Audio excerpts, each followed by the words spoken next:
Pacific War, un juego sobre la guerra en el Pacífico, sobre la Segunda Guerra Mundial en el Pacífico. Es un juego que publicó Victory Games en el año 1985, es decir, hace casi ya 35, o sin casi, hace 35 años. Y su autor es Mark Herman. Se trata de un juego de la guerra del Pacífico que es muy querido para mí. Es un juego de los que más he jugado o más horas he jugado. Porque no he jugado muchas partidas, pero sí las partidas que he jugado han sido muy largas. Y cuando hablo de horas de partidas muy largas me refiero a partidas con cientos de horas. Porque yo lo que he jugado es la campaña estratégica, que es toda la guerra del Pacífico. Y como al final, pues prácticamente cada mes que jugábamos, se juega mes a mes. Y yo recuerdo que cada vez que jugábamos, cada mes era una tarde entera que jugábamos, 5 o 6 horas. Y el juego pues comienza en diciembre del 41 y se alarga hasta mediados del 45, así que tenemos todo el 42, el 43, el 44, mediados del 45, así que tenemos 36, 41, 42 meses, significa 42 tardes. A 5 o 6 horas, pues bueno, se puede hacer una idea, más de 200 horas de largo jugadas. Y eso solo en una de las campañas estratégicas, que luego recuerdo que empezamos otra, aunque no la llegamos a terminar, cambiando de bandos. Pero bueno, muchas horas. De hecho, lo veréis que en el vídeo, que las fichas están bastante desgastadas. Algunas de ellas al menos. Y algunas he perdido fichas, no sé dónde están. Bueno, es un juego que ha tenido mucho trote. Nos pasó de todo cuando jugamos. Tuvimos una gotera en el club donde estábamos jugando y me cayó agua sobre una de las planchas de las fuerzas y las task forces, que se quedó medio doblada. Alguna de las fichas también, bueno. Pasó de todo. Es un juego que tiene un montón de historia, al menos el juego que yo tengo. Pero con todo, se trata de un excelente juego, un juego que está muy bien, un juego que yo tenía miedo. La verdad es que cuando pensé en hacer este vídeo, que lo he hecho un poco también, siempre lo tenía pendiente de hacer. Pero el hecho de que GMT vaya a reeditar ahora el juego, lo vaya a sacar una nueva edición, ya ha sido el empujón definitivo para animarme a hacer este vídeo. Y es un juego que yo tenía un cierto miedo ahora al verlo y al releerlo, porque he tenido que releer las reglas, he tenido que volver a acordarme. Me acordaba de muchas cosas, pero claro, de los detalles desde luego no me acordaba. Han pasado 30 años desde que jugué y bueno, la memoria da para lo que da. Y tenía el miedo de que el juego hubiera envejecido mal, de que las mecánicas, de que las reglas me parecieran antiguas, mal puestas, rancias, bueno, no lo sé. El caso es que ha pasado todo lo contrario, es decir, cuando he refrescado las reglas y cuando me he puesto a jugar, pues para hacer los ejemplos que he puesto en los ejemplos de juego, pues me ha seguido gustando, me ha seguido encantando el juego. El juego tiene unas mecánicas completamente distintas a otros juegos y eso hace que no a mi opinión, no ha envejecido mal, pues porque no hay nada con lo que comparar, porque no hay nada parecido siquiera a lo que el Pacific War hace. Y yo creo que desde luego merece la pena echarle un vistazo y entrar en el Kickstarter, en el P500 que tiene GMT. Yo no tenía pensado entrar, porque ya teniendo mi juego digo, ¿para qué voy a entrar? Pero al final cuando me he puesto a hacer el vídeo y he visto que me faltan algunas fichas, de que tengo algunas de las tablas un poquito ya desgastadas, algunas cosas, digo, bueno, pues quizás merezca la pena la nueva edición. He visto además que va a ser una edición con un tablero duro, un tablero montado, y el tablero que tiene aquí el juego es un tablero de papel. Así que yo creo que entraré en el juego. Voy a hacer una cosa. Me ha salido un vídeo largo, porque ya tengo todas las partes del vídeo.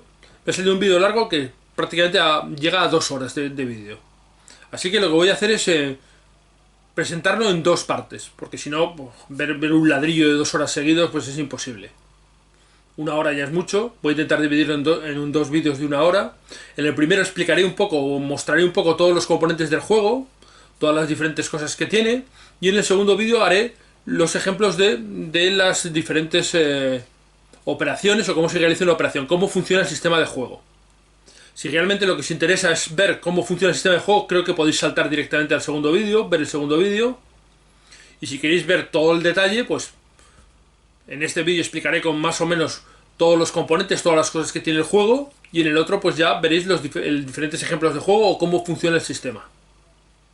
Bueno, espero que os resulte interesante, no sea muy ladrillo, y vamos a ver ahora los componentes. Bueno, pues este es el tablero de Pacific War. Los dos mapas colocados, los son mapas de papel. Y como veis, uno de ellos pues tiene ahí una parte para extender el tablero B, se llama tablero B, y tiene para extender el tablero A, que es de ahí, es para cuando se juegan escenarios que necesitas un tablero grande, pero un poquito más. ¿Qué es lo que tenemos aquí en el tablero? Bueno, pues como veis está todo en Pacífico, pero vamos a verlo. Aquí tenemos a China.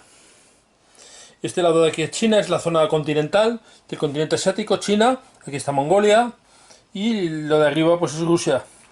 Esta parte de aquí pues ya sería Rusia. Esto es Japón.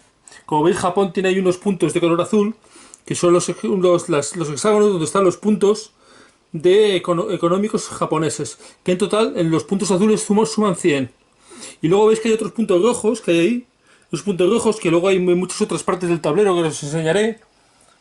Como veis por aquí pues hay más. Y aquí tenemos, esto de aquí es Malasia, y eso de ahí tenemos a Sumatra. Como ves hay puntos y tenemos el punto más gordo, que es ese de ahí, de 45, que es Palembang, que eran unos campos petrolíferos muy importantes, que era uno de los objetivos principales de los japoneses. Luego tenemos ahí Borneo, las Islas Célebes, eso es Nueva Guinea, y allí tenemos Australia. Eso de ahí es Australia. Aquí tenemos pues todas las islas que hay al lado de Nueva Guinea, y ahí tenemos por ejemplo Guadalcanal. Esta es la zona donde es el mar de las Salomón, el mar del Coral, las Islas Salomón. Aquí tenemos las Carolinas, las Marshall y las Islas Gilbert, que son esas de ahí. Y como tenemos aquí, pues un montón de Pacífico. Y justo aquí en mitad del Pacífico, aquí, estas islas pequeñitas, ahí tenemos a Midway. Y aquí arriba, Hawái, Pearl Harbor. ¿Veis? Como veis el tablero pues es todo el Pacífico entero, con hexágonos, cada hexágono son 100 millas, y las cosas importantes que hay que tener que ver son esos puntos azules que tiene Japón, los puntos rojos, que son los sitios donde hay puntos de prosperidad, que entre todos los que hay en el tablero suman 100, y muy a tener en cuenta esos 45 que hay en Palembang, muy importantes, porque de esos puntos van a depender, en la campaña, cuando juguemos la campaña, van a depender la cantidad de puntos de mando que tienen los japoneses para activar. Y otra cosa importante es en China, vemos que hay un montón de ciudades con estrellas rojas. Esas son las que el japonés va a tener que conquistar para conseguir dejar fuera de combate a China. Hay otras aquí de color azul que son para la India, pero bueno, tanto China como la India la verdad es que es complicado de hacer. Son campañas terrestres que son difíciles en el Pacífico, y bueno, pues este es el mapa. Para hacer el ejemplo de juego voy a utilizar solo medio mapa, el mapa con la extensión, y ahora lo veréis. Porque además el juego hay que tener en cuenta que esto es solo el tablero, pero aparte del tablero hay que colocar los displays del japonés, el display del aliado, el display de combate operacional. Hay que colocar las tablas con las task forces y con las fuerzas. Es decir, ocupa muchísimo espacio el juego. Prácticamente el doble de lo que veis aquí en el tablero. Pues este es el libro de reglas del Pacific War. Como veis lo tengo forrado con un poco de Iron Fix por encima, porque bueno, el reglamento sí lo usé mucho en su momento y ya tiene pues 30 años prácticamente. Y para que lo veáis un poco cómo es por dentro, blanco y negro, todo con una letra bastante pequeña. Y una cosa curiosa es que trae aquí una especie de índice para localizar las reglas que vienen en estas páginas, te dice dónde, y te viene con un código. Un código que es muy curioso porque es el lado izquierdo de la página, el lado derecho de la página, y veis que va numerado 0, 1, 2, 3, 4, 5, 6, 7, 8, 9. De manera que si quieres buscar la regla de detección, pues te dice 22 R4. En la página 22, en el lado derecho, en el 4. Y nos iríamos a la página 22.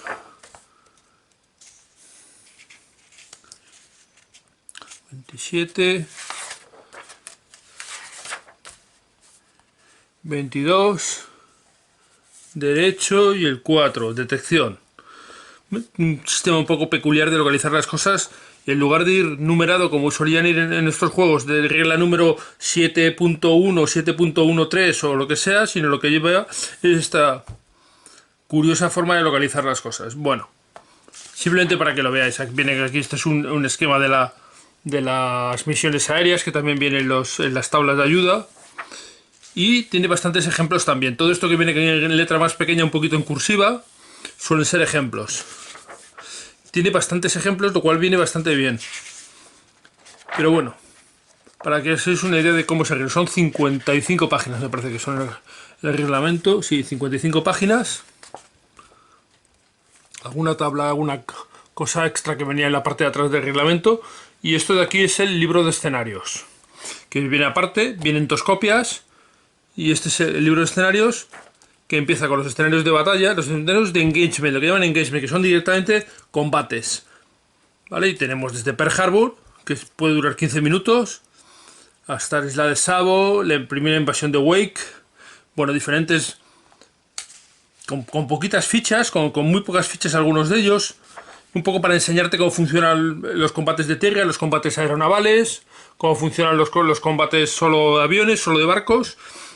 Y luego empezamos a los escenarios de batalla, que ya son un poquitín más complejos porque hay más cosas, pero digamos ya los tenemos colocados directamente. Tenemos el Mar del Coral, tenemos Midway, la batalla de las Salomón. Vale, estos son...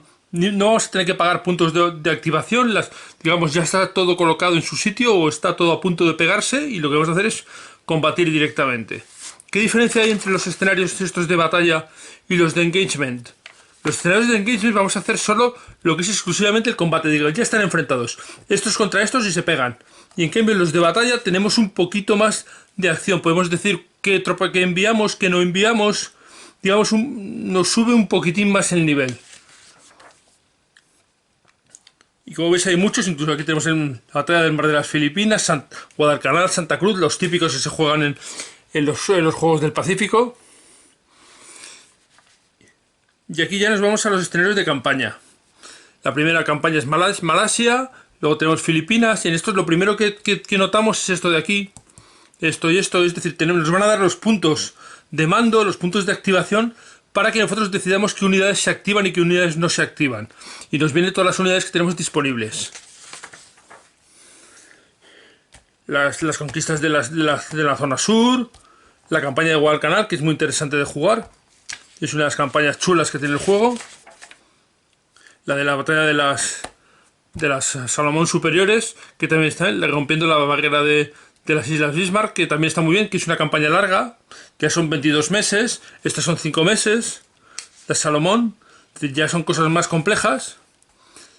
Y como veis tiene muchos más refuerzos, muchas más cosas, esta de rompiendo las barreras Bismarck. Y luego ya tenemos el escenario estratégico, que solo hay uno, que es el escenario de campaña. Y todo esto es el despliegue del escenario de campaña. Y los refuerzos y todo lo que hay.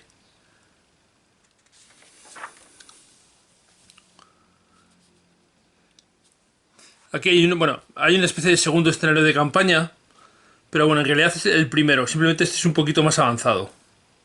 Avanzado en el tiempo, me refiero. Simplemente, no que sea más avanzado en cuanto a reglas. No, el escenario de campaña ya lo trae todo. De hecho, el que yo he jugado al menos es este, el primer escenario de campaña. Bueno, pues ya habéis hecho un vistazo a los libros, los librillos que trae el juego. Conviene que antes de empezar a ver otros componentes hablemos de las fichas y veamos qué cosas son las que tenemos en ellas. Empecemos con las fichas de tierra. Las fichas de tierra las tenéis ahí y como veis tienen una serie de números. Tenemos los valores de los números que están abajo.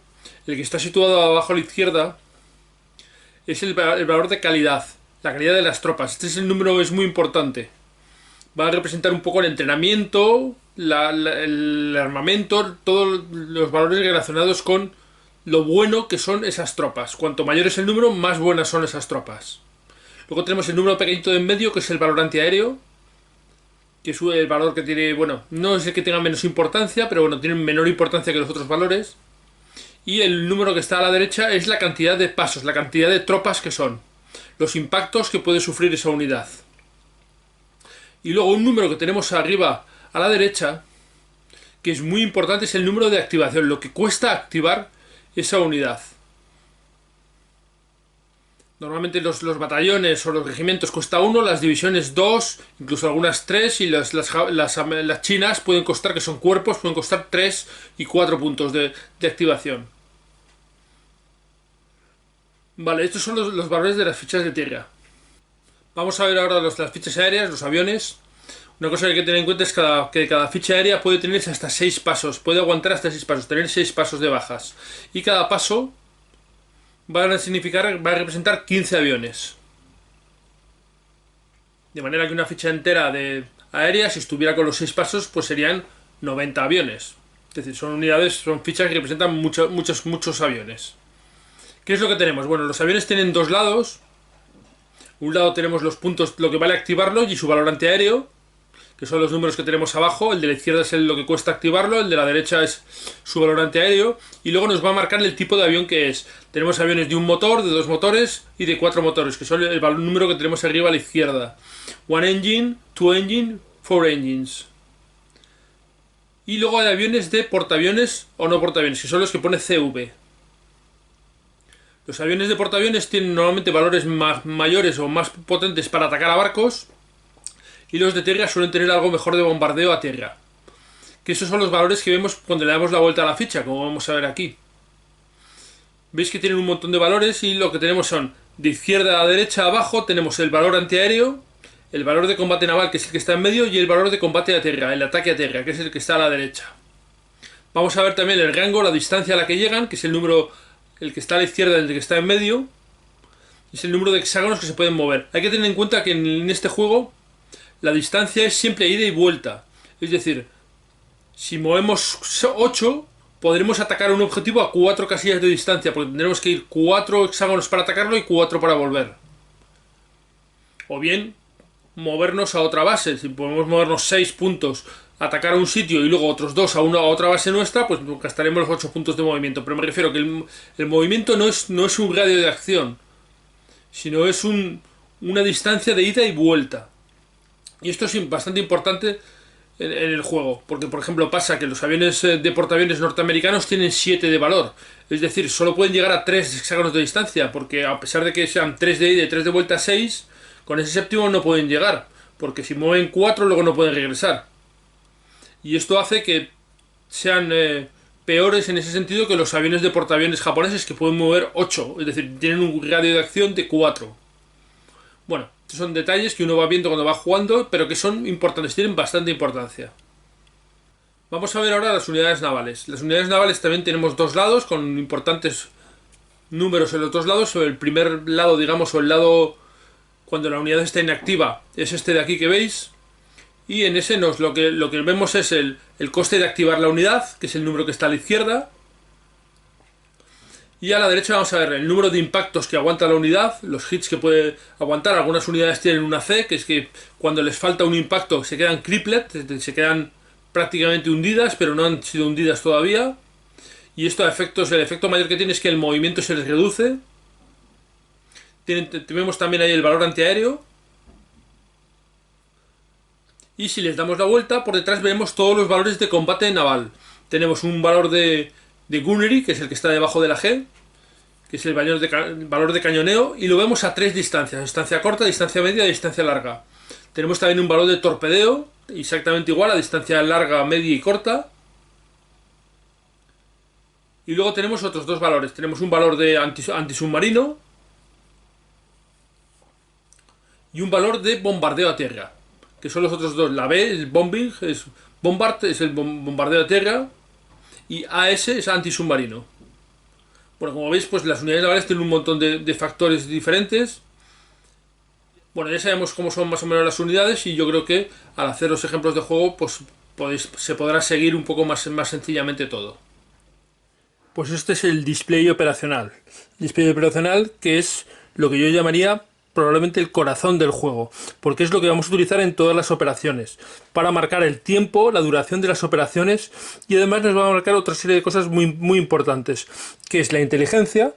Vamos a saber cuál es la inteligencia operacional, que va a depender, en el juego estratégico va a depender del nivel de inteligencia estratégica que tenga cada jugador. En realidad el jugador que está reaccionando a la operación es el que va a hacerlo. Se va a realizar una tirada aquí en la tabla, y dependiendo del número que nos salga, pues va a salir que la operación es una emboscada, que la operación es una intercepción o es un ataque por sorpresa.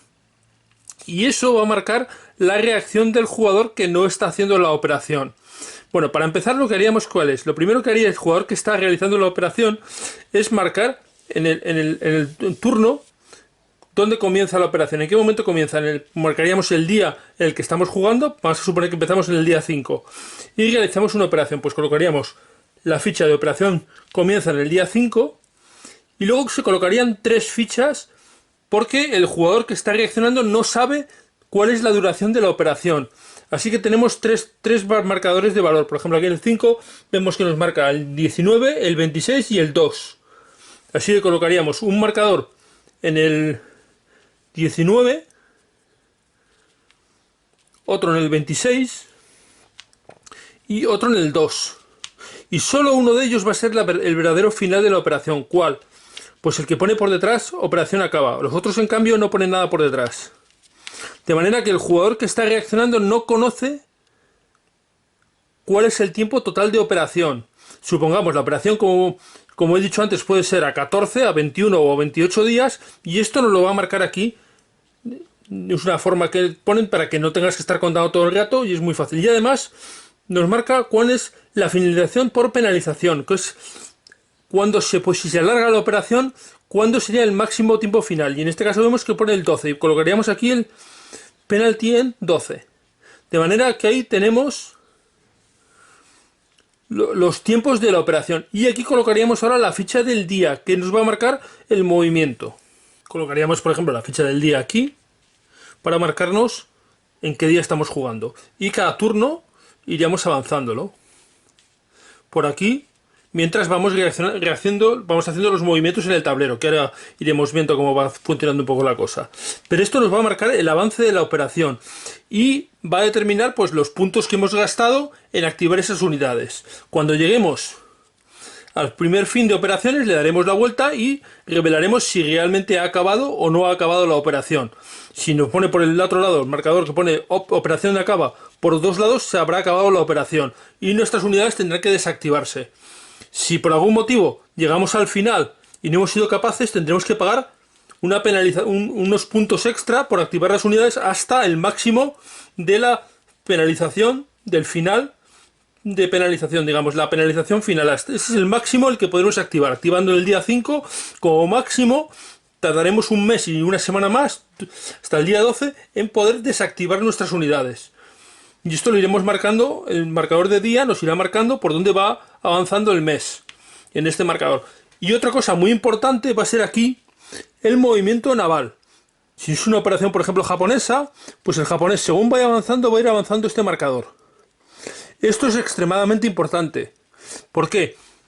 Porque dependiendo de cuál haya sido el nivel de inteligencia operacional, el jugador que está reaccionando va a poder mover una cantidad de turnos, va a tener una cantidad de movimientos que va a depender de lo que haya movido la operación, el jugador en operación. Si tenemos que ha sido una sorpresa, no podremos mover nada. Pero si ha sido una intercepción, nos podremos mover tanto como se ha movido el jugador de operación. Y si ha sido una emboscada, nos podremos mover el doble. Y eso lo vamos a marcar con el marcador de reacción. El movimiento de reacción.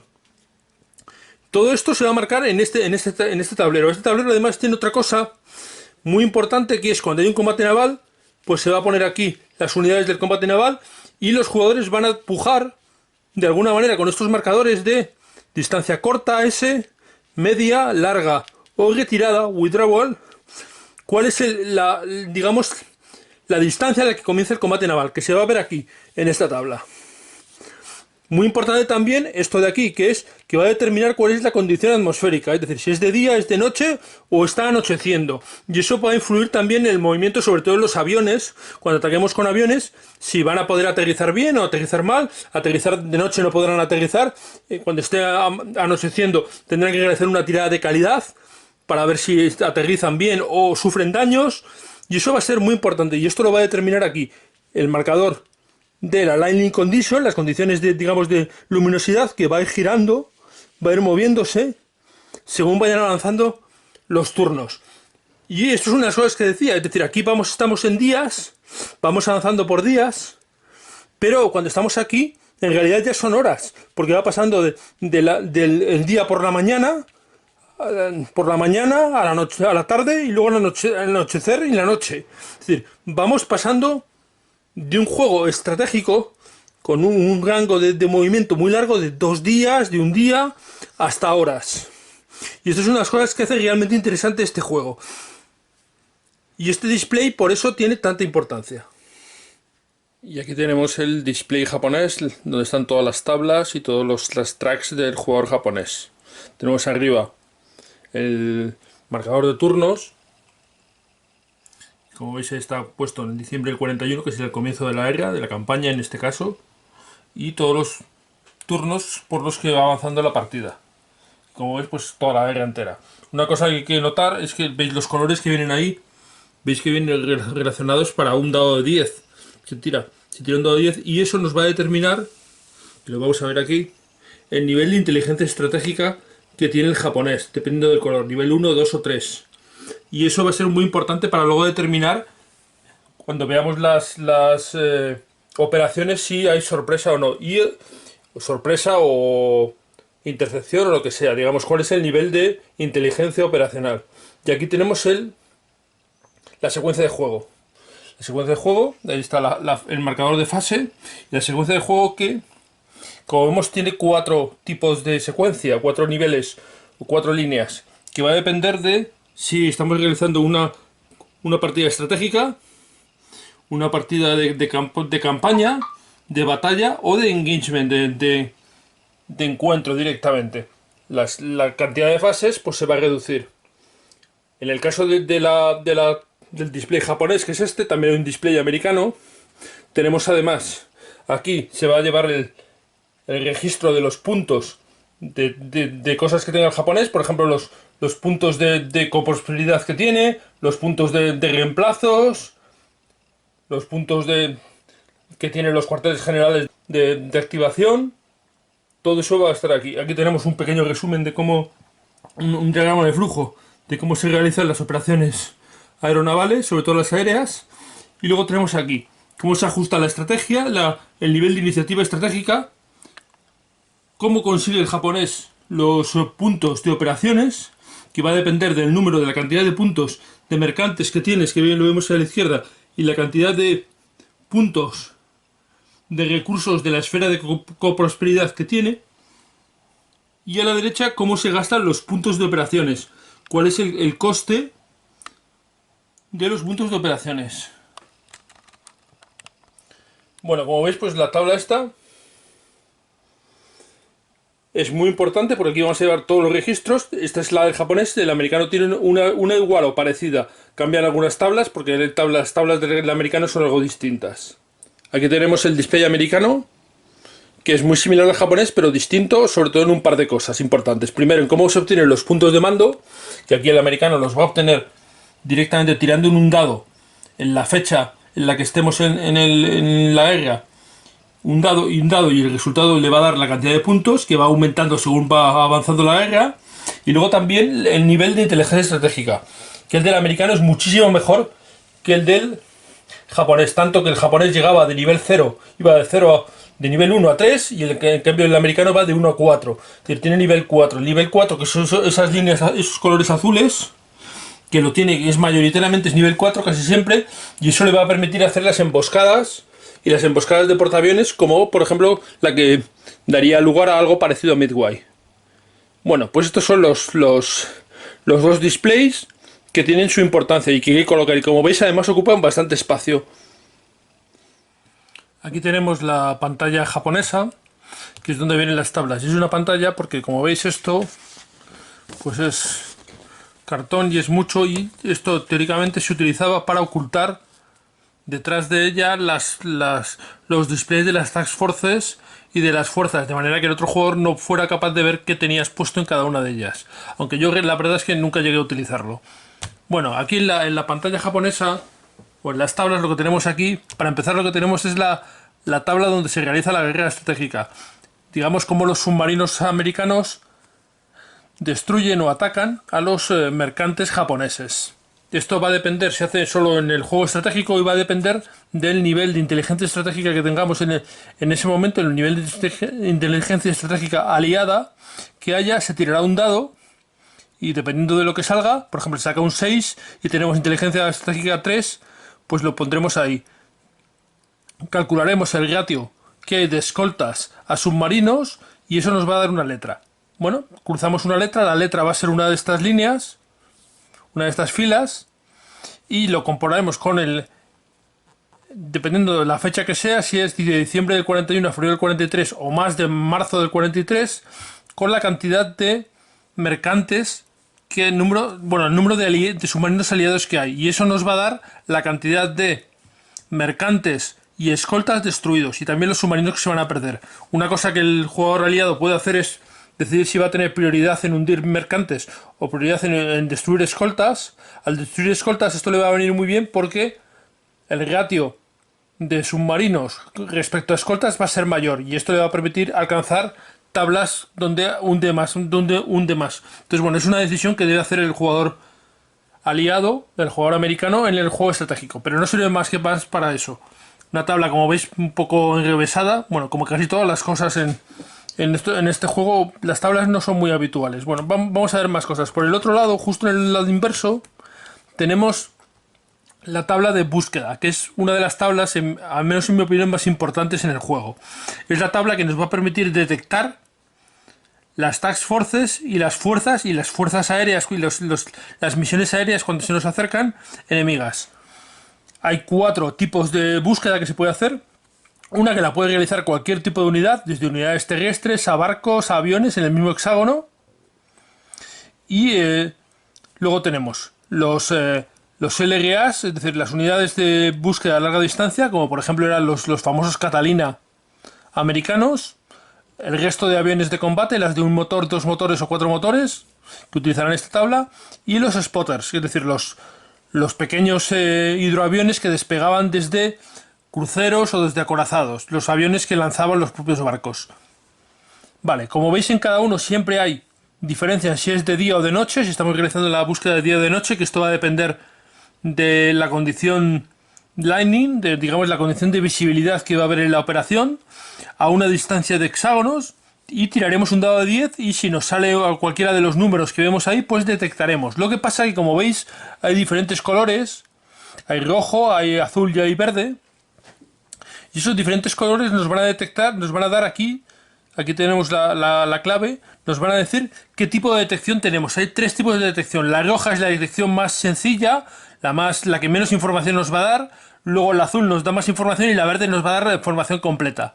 Entonces tiraremos el dado y veremos qué lo compara. Entonces, ¿qué cosas nos pueden dar? Pues por ejemplo, si tenemos una detección roja significa que en el caso de que sea una task force nos va a decir el 50% hacia arriba o el 50% hacia abajo de las unidades que hay. El jugador contrario nos deberá decir esa información. Es decir, por ejemplo, una task force donde hubiera 4 fichas de barcos, las que sean, nos podría decir que hay 2 o que hay 6. Es decir, subir o bajar un 50%. Si es una detección azul, nos tendrá que decir el número de unidades que hay y cuáles son barcos capital y cuáles no son. Barcos capitales se consideran a los acorazados y a los portaaviones. Y además también nos debe decir si hay o no hay portaaviones en la task force. Con lo cual, veis, ya es una información mucho más detallada, una información mucho más fiable. Y finalmente la información verde, que nos va a dar toda la información. Nos va a decir el tipo y número exacto de las unidades navales que componen la task force. Es decir, vamos a tener la información completa. En el caso de que sean otro tipo de fuerzas, pues nos va a dar informaciones similares. Número de pasos de aviones, o número de tropas, número de tipo de tropas que hay, bueno, información más detallada. Pero bueno, sobre todo esto se utiliza para las task forces. Es especialmente importante para detener al otro jugador en la fase de contacto, cuando se está acercando. Cuando le detectamos con cualquier tipo de detección, ya podremos pararle en la fase de contacto. Y para eso es especialmente importante. Y para ello son importantes, como veis, sobre todo lo que llaman aquí LRAs, Long Range Air Units, es decir, unidades de búsqueda a larga distancia, que son las que mejor y a más distancia detectan, como veis aquí en esta tabla. Bueno, esto es otra cosa. Y luego por dentro de la pantalla tenemos estas 2 tablas que tenemos aquí, son las 2 tablas de combate. La tabla de combate aeronaval y la tabla de combate terrestre. Vamos primero con la terrestre. La terrestre, que es esta que veis aquí, se divide en dos pequeñas tablas. Tenemos primero aquí una que va a comparar la calidad de las tropas. Todas las tropas, como hemos visto antes, tienen un valor de calidad. Entonces se va a comparar el valor de calidad del atacante con el defensor. Y esto nos va a dar una columna. Y esa columna es en la que tiraremos. Tiraremos un dado. Aquí veremos el resultado del dado. Y cruzaremos el resultado del dado con la columna. Y eso nos va a dar, dependiendo de la cantidad de tropas que tenga el atacante, nos va a dar un resultado de bajas que tiene el atacante, bajas que tiene el defensor. Y luego los colores que veis ahí son importantes también, porque el color rojo significa que es una retirada obligatoria del defensor. El color azul, retirada obligatoria del atacante. Y el color blanco no hay retirada. Bueno, en realidad llaman retirada opcional. Podría retirarse cualquiera de los dos jugadores de manera opcional. Así que, como veis, pues esta es la tabla de combate, que es pues un poco peculiar. También hay modificadores, por supuesto. Hay modificadores por tipo de terreno. El terreno lo que va a hacer, terreno desfavorable, pues va a hacer mover columnas a la izquierda, favoreciendo al defensor. La cantidad de tropas que tengamos, si tenemos un ratio de 2-1, 3-1, 4-1, pues lo que va a hacer es restar a la tirada del dado. Diferentes modificaciones, que todo esto nos vienen puestas aquí. Modificaciones de columnas y modificaciones al dado. ¿Vale? Y tenemos todo. Esta es la tabla de combate terrestre. Y luego tenemos aquí la tabla de combate aeronaval, que esta funciona pues de una forma completamente distinta. Y además, como veis, son tablas siempre peculiares. Aquí lo que hacemos es, dependiendo del tipo de misión, utilizaremos esa línea. Pero aquí vamos a calcular la fuerza de la unidad que está atacando. Por ejemplo, si atacamos con un avión que tiene fuerza 6, tiraremos un dado. Y dependiendo de lo que nos salga, si nos sale un 4, pues veremos aquí el 4, que es la línea amarilla, seguiremos el color amarillo hasta el tipo de ataque que hagamos. Por ejemplo, supongamos que estamos atacando a una unidad naval, ¿vale? Con una unidad naval, con un avión de un motor. Tiramos aquí en el 6, un 4, vamos con el amarillo, vamos hasta One Engine versus Naval. Y nos da 1, significa un impacto. Podemos ir bombardeando, si estuviéramos bombardeando, por ejemplo, con un combate naval, disparando con cañones de larga distancia, pues sería también un impacto. Bueno, dependiendo, aquí el número que sale es el número de impactos que hacemos. Pero siempre el método es, vemos la fuerza, tiramos el dado y el resultado nos va a indicar en qué columna tenemos que mirar, y luego con la línea del tipo de objetivo que estemos haciendo. Hay también modificaciones dependiendo de las unidades que haya. Hay diferentes cosas, si tenemos muchos pasos o no tenemos muchos pasos, o diferentes cosas que hay. Bueno, modificaciones. Estas son las tablas. Luego, cuando hagan los combates, ya trataré de explicarlo. Lo diré otra vez con el ejemplo para que tengáis claro más o menos cómo funciona.